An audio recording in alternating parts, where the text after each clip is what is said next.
Hello out there, my name is Milesy and welcome to my channel. I have another Doodle Hog set. I got one of these before. It had 36 colors in it. And then they came out with a 48 color set. So let's see what the difference is. And I have the swatch sheet from the 36 color set right here. And it looks like there are a decent amount of them that are the same. I don't know if they are, if everything in the 36 color set is represented here. It kind of looks like it, and then it looks like we've got another 12 brand new ones that are just kind of sprinkled in there. Looks like we've got some neons. We have neon green, incandescent coral, hot pink, fluorescent orange, highlighter yellow. Yes, that says highlighter yellow. But I am seeing a lot of the same ones. They're in different orders though. So we do have a pure white, we do have the black leather, shadow gray, there's an elephant gray, a charcoal blue, storm cloud, shadow gray, tactical green. Okay, so looks like we're getting more darker colors and some neons, I think. And I'm having a hard time finding some of the other ones as well. So let's take a look at the actual set.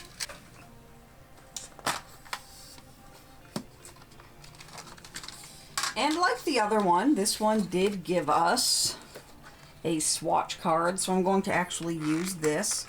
We have a plastic protector sheet thing and a water brush, which I'm not going to use because I don't like them. I have more water brushes than I know what to do with. The pans are really stuck in there. They don't seem to want to move or come out at all. So those ones kind of move, but not really. So I'm just going to take the whole thing out for swatching though. So I do think I remember in the last set that a lot of the colors, they're nice colors, but a lot of them don't really seem terribly accurately named. I think I remember that going on in the last set as well. Like, I would not call that grass. That's barely emerald. That is really not jade at all. And it mostly seems like with a lot of these, they kind of have a list of colors and they know that, yeah, jade is kind of a green. And I seem to remember last time commenting that the other pack had a really good gradient, and this one really seems to have gone out of its way to just make that gradient even better. Now these are the neon ones, and they're all very bright. I think I'm running out of battery on this thing. They're all very bright so far. So let's take a look and see how bright they get on the paper.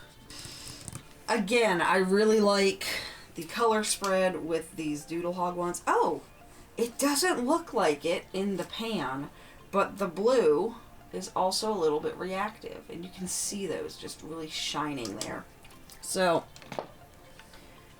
let's put this aside for now, because I also have, where did they go? This set of, I haven't even taken off the plastic yet. These are some more things from Arteza. So this is the, I don't know which is which. I think I just got 2 sets of them. Okay. So these are watercolor cards. So if we open them up, yeah, I just got 2 sets. Okay, we have some watercolor greeting card. And then we have, I believe the envelopes are just plain. I can't get in. Trying not to hurt them. Here we go. Yeah, and then they're just regular Arteza branded envelopes. There we go. You can see that. So, I think I want to paint myself a little scene with the watercolor card. So I put a little note at the beginning of this video pointing out that they have been kind of going up out of order, and for the most part that hasn't super mattered, but I am putting these ones up out of order because I want to do my watercolor videos in the order that the art was done. I've done a few more since this one, and I can already see a really big jump in improvement between the very first one I did, which I think went up a couple days ago, and one that I just painted a couple days ago. Some of these videos are a couple weeks old at this point, so you'll see some pretty old videos. I've got about 80 of them that I have filmed and just haven't edited yet. So there's a lot of backlog that I need to work through, but that's a good thing. So you'll kind of see that happen every now and then though. But this one, I kind of went into this knowing exactly what I wanted to do, which is pretty rare. I don't have a whole lot of ideas lately. I have a really big idea problem, which is also why I tend to be reusing a lot of old line art lately as well. Is I don't really know what I'm doing, so I want to just have something ready to go, which this was a rare case where I already knew what I wanted to do. I saw that I had these cute little greeting cards, and this was painted the day the fire weather event was announced, I believe. So things had not got bad, but at this point I knew they were going to be getting bad. So I was kind of in a mood, a really grumpy mood. And one thing I had realized between this one and the previous one that I had done, the landscape, was that it works a lot better to actually, go figure, use the palette. And most of these sets will come with one. I also have about 800 of them up on my paint shelf, so I don't know why before it hadn't occurred to me to use them. I've seen other artists use them, but it just didn't occur to me, so I was actually trying to use it this time. And I was kind of having some weird issues with getting my sky to be not quite so streaky, and I think what would have really helped this one, which I should have used and I didn't, is I have a whole bunch of masking fluid that would have gone a long way, I think, in making this easier. So I could have masked off the area below the sky, painted the sky, let that dry, and then continued to do it that way. But I didn't. For some weird reason, I didn't. And I did have a lot of issues with impatience with this one as well, where I just wasn't patient enough to let it dry. I would put it down really thick because I'm still very used to acrylics. That's still where my mind goes, but it's something I've been trying to really work on. And you'll see, like I said, some dramatic improvements between this one and the next. But I'm really happy with this one. It came out almost exactly as I had envisioned it in my brain, which is really rare these days, but it was fun. It was nice. I do really like watercolor now that I'm getting used to it. It used to be something that I had a really weird relationship with. Before, long before, when I was a younger, very full of myself artist, not really sure what to call myself then, overly confident, I guess. For some reason, I had this weird idea in my head that watercolors were for babies. And I think that idea kind of developed because the only watercolor experience I'd had up until the last couple of years, really, was with those really crummy 8-color palettes that you get from Crayola. And that was pretty much the only time I ever experienced them, was when I was in very early grade school. So for some reason, watercolor seemed like a weird juvenile medium. And that was something that I kind of kept with me for a really long time. And then I learned that there are more artist grade and grown-up watercolors that are not the Crayola ones. And so I made the mistake of going to Michael's and getting some Artist Loft watercolors, which were, I did not know at the time, kind of trash. They're really not super great. So that was my first real experience with watercolors as an adult that just completely fell flat because I didn't know how to use them. I didn't understand anything. All of the artists I saw on YouTube were not using watercolors that looked like mine. So it just made it even more confusing and more frustrating when they weren't behaving. So I put them on my paint shelf and I never looked at them again. And then lately, when I've been seeing these new ones pop up through this review program, I decided, you know what? Maybe I just had the wrong materials for my skill level. Maybe I needed something that was a little bit more grown up, I guess. Something that was taking itself a little bit more seriously than Michael's Crafts, than Michael's brand does. Because I think at this point we all know that Artist Loft does not make the best materials. They have a really nice set of acrylic neon paints that are only nice because they are the most neon-y neon paints I've ever used. They're not nice paints, but they're really nice and bright. But aside from that, whatever. Not so great. But these ones, the ones that I've been using, I think are some of my two favorite ones. I have fallen in love with these Doodle Hog sets, and I fell in love with the Auterleon ones that I used in the previous watercolor video, and I've since got a few sets of each of them, which you will be seeing coming up in the future. I don't know if I've also got the set of 24 colors with Doodle Hog, but I figure I've already got the 36 and the 48, so 24 probably isn't needed since it will just be repeats of colors I already have. But let's talk about the actual art for a moment. There's really not a whole lot going on. I love this watercolor greeting card paper. This stuff was so nice. I've got some other Arteza papers that I really liked as well, but this stuff was so nice to use.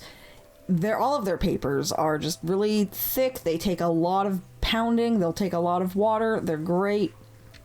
And having them pre-folded into a greeting card, and then they come with those really nice Arteza stamped envelopes. I just thought it was such a cute idea, and now I have 50 of them to play around with. I don't know what I'm going to be putting on them, but I definitely want to be using more of them.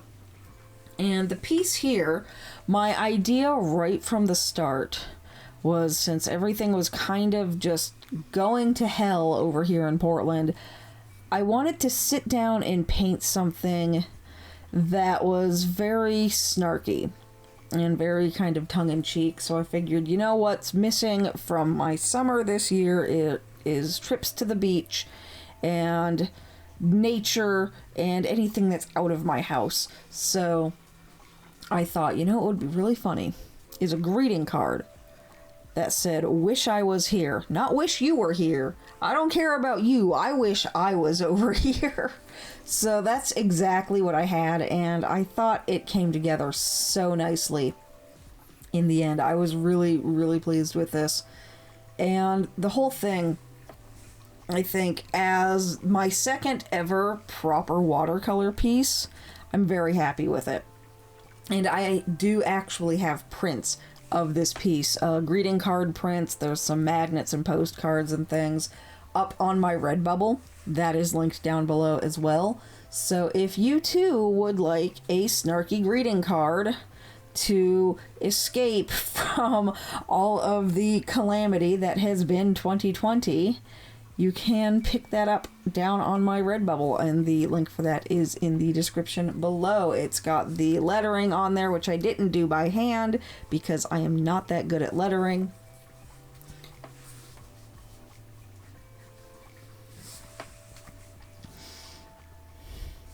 But even now, kind of looking at this as it is, I can really see where I have figured some things out since doing this piece. And I have figured out some better shortcuts, figured out some better techniques that work with my typical style. I remember having a lot of problems getting the surf to really look right. I wanted this really dramatic spray as the waves were breaking on the beach, and was kind of having a hard time with that because I still wanted to keep making the paints really thick and pasty almost, which doesn't really work very well when you are doing watercolor. That's not the point of watercolor, I'm learning. And in the future, I would love to find a use for these neon ones that were in this palette, because those ones are so cool. I love neon stuff. If you've been on this channel for any amount of time, I incorporate neon into so many projects that I do. Not just with art, but with crafts as well. So I really want to find a use for the neon stuff, and I really want to find a use. I've got a bunch of glitter pans as well in other sets, and I want to find a use for those. And this right here, again, I was trying not to run into the same issue that I had had with the previous one, where my trees in the foreground kind of turned to mud, and I was really caking this paint on there. A lot more than I really should have been. But I think this is one of those things where I really, really should have done some masking first and then not gone the way that I do, because when I paint with acrylics, I work from the background and I come forward, and I think you can really see that in a lot of my pieces. Even when I'm doing markers and pencil, I will sometimes default to working backwards from the back and then coming forward, rather than starting with the initial subject matter in the foreground, because it's a lot easier to layer acrylic paint that way rather than trying to paint around something you've already done. You just paint over what you've already done. So I was really trying hard to convince these to behave in that way without turning to mud like they had done last time. And I think it kind of almost worked. I think I would do this a lot differently a second time. I think, though, I probably would have chosen to outline things had I done this a second time as well, but I was kind of going for more of a soft look here, because the soft look was exactly what was needed.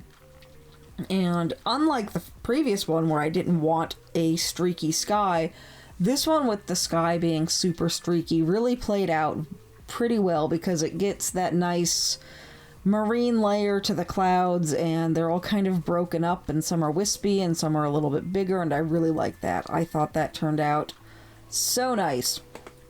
I really like this whole piece. But I do think I'm learning a lot with watercolor. I think I am really starting to figure out how it works, and I'm finally getting comfortable with it, which I haven't done before. I think this has been quite a big improvement for me overall. But as always, I will put affiliate links down in the description to everything I have used today, so that you can check these out as well if you want to. But thank you so much for watching. Thank you for liking, commenting, subscribing, all that fun stuff, and I will see you next time. Bye!